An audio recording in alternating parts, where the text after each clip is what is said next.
दोनों में ऐसी घनिष्ठ मित्रता थी कि देखने वालों को यकीन नहीं होता था। वो ऐसे थे कि एक दूसरे के लिए जान भी दे सकते थे। हाँ भाई, कहाँ घूम रहे हो तुम दोनों?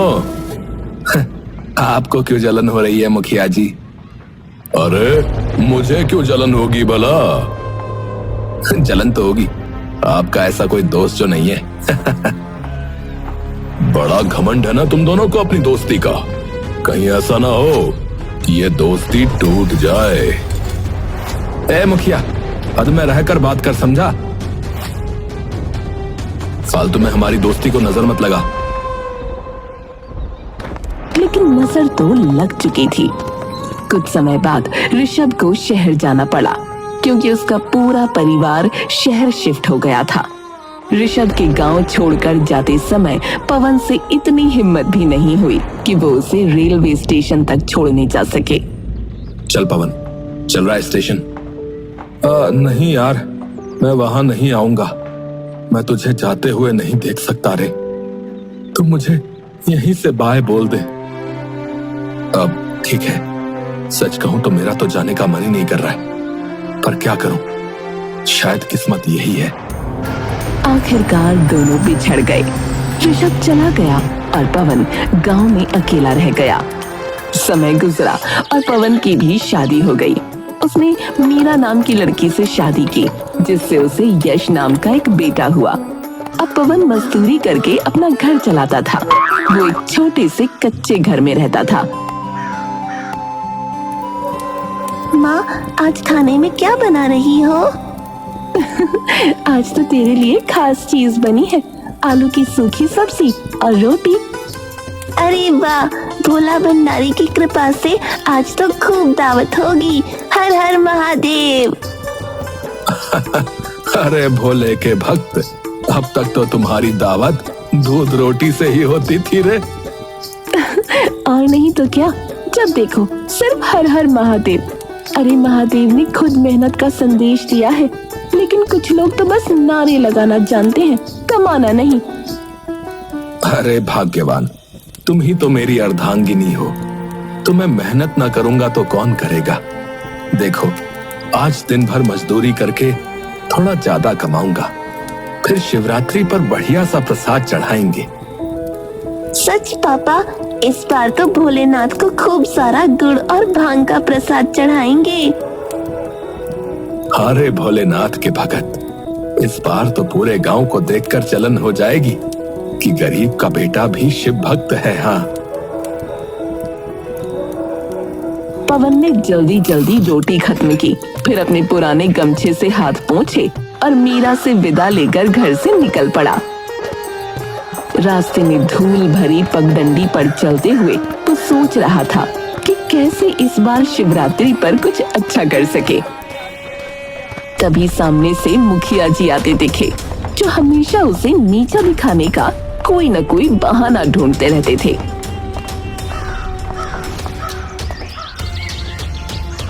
अरे पवन, कहाँ चला ऐसे जल्दी जल्दी? कहीं शहर तो नहीं भाग रहा अपने दोस्त के पास? मुखिया जी, मेरा दोस्त मुझसे दूर गया है, पर दिल से नहीं निकला है। और फिर मैं क्यों भागूंगा शहर? अरे मेरे भगवान भोलेनाथ तो गांव में ही हैं।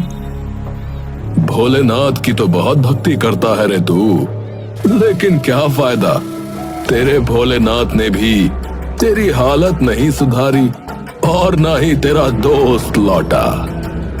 दूर होने का मतलब ये नहीं कि वो मुझे भूल गया। दोस्ती का रिश्ता इतना कमजोर नहीं होता मुखिया, समझे? अच्छा, तो क्यों नहीं आया एक बार भी तुझसे मिलने? बोल। लगता है तुझे कब का भूल चुका है। वहां शहर में मौज कर रहा होगा और तू यहाँ मिट्टी में लथपथ है। देख देख मुखिया, मेरी दोस्ती को लेकर ज्यादा मत बोल, समझा? तू हमारी दोस्ती को नहीं समझ सकता, क्योंकि दोस्ती सिर्फ उन लोगों के लिए होती है जिनके पास दिल होता है, तेरे जैसे मतलबियों के लिए नहीं। अच्छा, मैं तो बस यूं ही पूछ रहा था। तू तो वैसे ही दिल में लग गया। अच्छा चल जा, मेहनत कर मेहनत, ताकि कम से कम इस बार शिवरात्रि पर तेरे द्वारा भोलेनाथ को वो सड़ा हुआ गुड़ ना चढ़ जाए।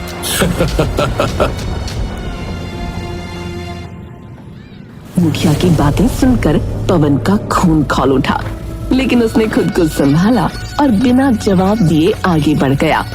पीछे मुखिया अब भी हंस रहा था। पवन का जीवन वैसे ही कट रहा था। शिवपुर गांव में शिवरात्रि की तैयारियां जोरों पर थी। पवन भी हर साल की तरह इस बार भी शिवरात्रि पर विशेष पूजा करने के लिए मन ही मन तैयारी कर रहा था। इसी बीच एक सुबह उसके दरवाजे पर अचानक दस्तक हुई। इस वक्त कौन आ गया?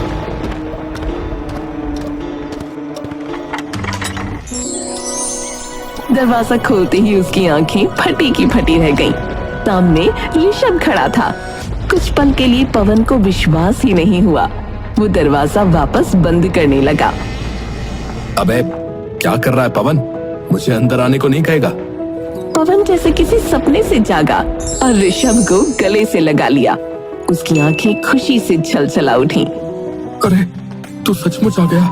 अरे मुझे लगा मैं सपना देख रहा हूँ। सपना नहीं, हकीकत है भाई। बहुत दिन हो गए थे तुझसे मिले हुए। पवन ने उसे अंदर बुलाया और चारपाई पर बैठाया। फिर अपनी पत्नी मीरा और बेटे यश से उसका परिचय करवाया।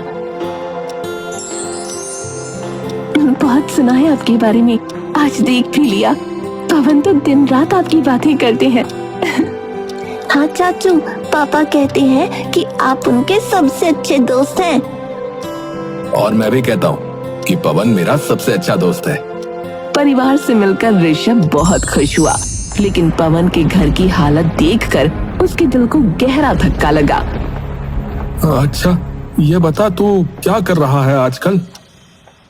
अरे यार, मैं एक बड़ी कंपनी में ना काम करता हूँ। अच्छी खासी सैलरी है, सब बढ़िया चल रहा है।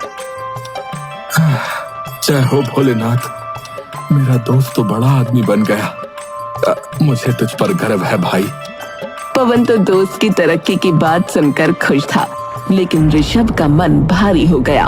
वो सोचने लगा कि उसका दोस्त इतनी गरीबी में जी रहा है और उसने खुद इतनी ऊंचाइयां छू ली हैं। वो पवन की मदद करना चाहता था, इसलिए उसने अपनी जेब से कुछ पैसे निकाले और पवन की ओर बढ़ाए। देख पवन, दोस्ती में कोई छोटा बड़ा नहीं होता। अब ये पैसे रख ले रे, तेरे काम आएंगे यार। अरे क्या कर रहा है तू? है? मैं कोई भीख नहीं मांग रहा। अरे भाई, ये भीख नहीं है, दोस्त की तरफ से एक मदद है यार। सुन ऋषभ, मैं गरीब जरूर हूँ, लेकिन खुददार भी हूँ। हाँ, मैं अपनी मेहनत से घर चला सकता हूँ, चाहे जितनी मुश्किलें आए। दोस्ती का मतलब पैसे लेना देना नहीं होता, समझा? ऋषभ ने हार मान ली। उसने बताया कि वो सिर्फ एक दिन के लिए आया था और अगली सुबह उसे वापस जाना था। ये सुनकर पवन फिर से भावुक हो गया और उसे गले से लगा लिया। दोनों ने पुरानी यादें ताजा की और फिर सुबह होते ही पवन ने ऋषभ को विदाई दी। वो उदास बैठा था, तभी यश दौड़ता हुआ उसके पास आया। पापा, कल शिवरात्रि है। आपने तो कहा था कि मैं इस बार शिव बारात में छोटा महादेव बनूंगा। अरे भोले के भक्त, तुझे तो सबसे शानदार महादेव बनना है। तो अब से तेरा अभ्यास शुरू। आ, तुझे महादेव की तरह बैठना और उनका आशीर्वाद देने का सही तरीका सिखाऊं। मीरा उसे शिवजी के रूप में बैठने और त्रिशूल पकड़ने की मुद्रा सिखाने लगी। पवन भी इस खुशी में शामिल हो गया। अगले दिन पूरा गांव शिवरात्रि की पूजा में मग्न था। पवन, मीरा और यश ने भी मंदिर जाकर जलाभिषेक किया। फिर शिव बारात निकलने का समय आ गया। यश महादेव के रूप में सजा धजा तैयार था और गांव के लोग उसे देखकर खुश हो रहे थे। वो नंदी पर सवार होकर बारात में शामिल हुआ। सड़कों पर ढोल नगाड़े बज रहे थे। चारों ओर हर हर महादेव के जयकारे गूंज रहे थे।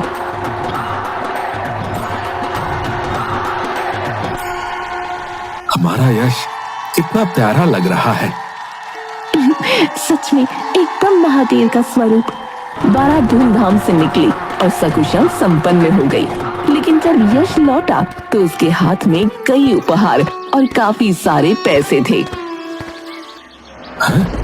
ये कहाँ से आए बेटा? पापा, ये तो मुझे शिव बारात में महादेव बनने के लिए उपहार में मिले हैं। लेकिन ऐसा तो कभी नहीं हुआ। हाँ, इससे पहले किसी भी बच्चे को इतना कुछ नहीं मिला। ये कैसे हुआ? पवन और मीरा के चेहरे पर उलझन साफ दिख रही थी। मीरा ने धीरे से पूछा, यश, हमें सच सच बताओ, तुम्हें ये पैसे किसने दिए? मुझे तो शिव जी ने दिए। शिव जी? बेटा, ये क्या कह रहे हो? माँ, मैं झूठ नहीं बोल रहा। जब मैं बारात में नाच रहा था तभी शिव जी मेरे पास आए। उन्होंने मेरा सिर सहलाया और कहा, तू बहुत अच्छा बच्चा है, ये ले तेरे लिए आशीर्वाद। और फिर ये सब चीजें और पैसे देकर चले गए। पवन और मीरा ने एक दूसरे की तरफ देखा। अब तो मामला और भी पेचीदा हो गया था। हमें जाकर मुखिया जी से बात करनी होगी। उन्होंने ही शिव बारात का पूरा आयोजन किया था। शायद वो कुछ बता सके। हाँ, चलो चलो। वो दोनों भागते भागते मुखिया जी के पास पहुंचे। मुखिया जी, क्या बारात में किसी को कोई इनाम दिया गया था? हाँ, बस लड्डू बांटे गए थे। बस लड्डू? कुछ पैसे भी दिए गए क्या? अरे कोई पैसे या उपहार नहीं दिए गए, और ना मैं दे पाऊंगा। मैंने पहले ही बता दिया था कि। अच्छा अच्छा, ठीक है, हम पैसे मांगने नहीं आए हैं। बस इतना बताइए कि शिव कौन बना था? लल्लन। हाँ, लल्लन शिव बना था। पवन और मीरा तेजी से लल्लन के पास पहुंचे। लल्लन, तुमने मेरे बेटे को इतने पैसे क्यों दिए रे? लल्लन चौंक गया और बोला, अरे भैया, मैंने कुछ नहीं दिया। लेकिन मेरे बेटे ने तो कहा कि शिवजी ने उसे ये पैसे दिए, और शिवजी तो तुम ही बने थे ना? नहीं भैया, मैं शिवजी बनने वाला था, लेकिन ऐन मौके पर कोई और बन गया। उसने मुझे कुछ पैसे दिए और कहा कि उसे शिवजी बनने दो, तो मैंने हामी भर दी भैया। कौन था वो? भैया पता नहीं कौन था अब। अरे नाम तो पूछा होगा। भैया पूछना भूल गया रहा। तभी अचानक लल्लन ने एक तरफ इशारा किया और बोला, अरे देखिए, वही है जो शिवजी बना था। पवन ने पलटकर देखा तो उसके पैरों तले जमीन खिसक गई। वहाँ ऋषभ खड़ा था। पवन गुस्से में उबल पड़ा और भागता हुआ ऋषभ के पास पहुंचा। तुमने ये क्यों किया? मैंने साफ मना किया था कि मुझे कोई दान खैरात नहीं चाहिए। देखो, मेरी गरीबी का मजाक मत बनाओ ऋषभ। ये मजाक नहीं था, दोस्ती थी। मैं सिर्फ तुम्हारी मदद करना चाहता था। मदद? अरे इस तरह? अगर तुम मेरे सच्चे दोस्त होते तो मेरी गरीबी का मजाक ना बनाते। तो बताओ, तुम्हें क्या चाहिए? अपनी गरीबी को गले लगा कर रखना या उसे दूर करने का कोई तरीका ढूंढना? पवन ये सही कह रहा है, तुम्हें इसे गलत नजरिए से नहीं देखना चाहिए। पवन कुछ सोचने लगा, फिर बोला, ऋषभ, मैं अपनी मेहनत से अपनी हालत सुधारना चाहता हूँ और मेरे पास एक बेहतरीन बिजनेस आइडिया है। बोल, क्या आइडिया है? हमारे गांव में हर दिन लोग शहर जाकर दूध बेचते हैं, लेकिन वहां जो है अच्छा दाम नहीं मिलता। मैं यहाँ एक डेयरी खोलूंगा जहां दूध, दही, पनीर और घी बनाया जाएगा। गांव वालों को शहर नहीं जाना पड़ेगा और हम सीधा ग्राहकों तक ताजा सामान पहुंचाएंगे। अरे वाह, ये तो शानदार आइडिया है, लेकिन इसे शुरू करने के लिए पैसे चाहिए होंगे, और तुम तो मेरी मदद लोगे नहीं। पवन ने सिर झुका लिया। ठीक है, तुम भीख नहीं लोगे, लेकिन क्या कर्ज लोगे? कर्ज? हाँ, मैं तुम्हें पैसे उधार देता हूँ। जब तुम्हारा बिजनेस चलने लगे तब लौटा देना।